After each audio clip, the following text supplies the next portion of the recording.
Thank you, Mr. President.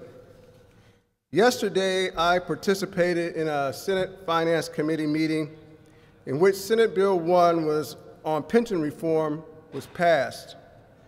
No presentations were made that showed us any detail or analysis, no spreadsheets, charts on any feature of the legislation.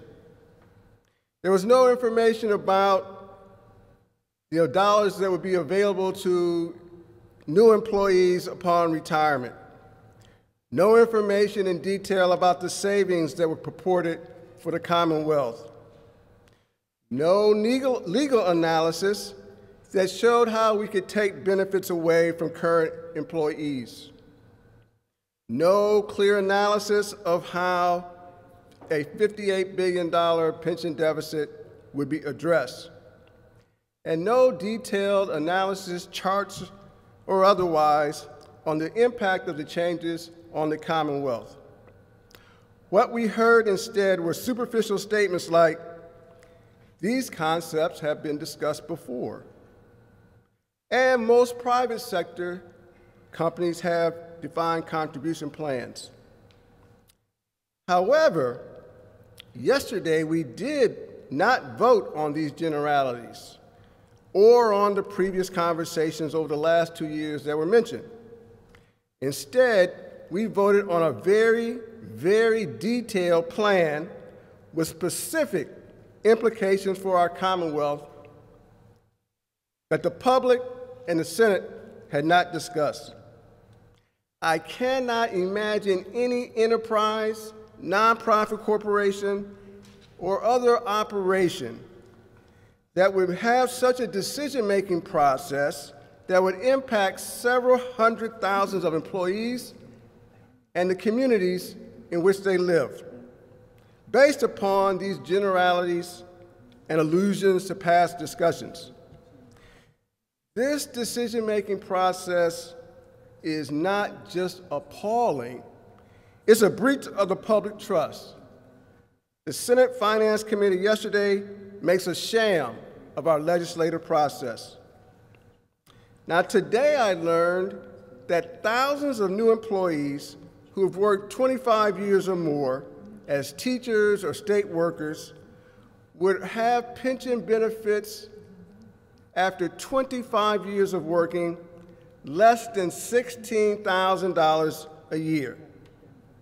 And that's not for a lifetime.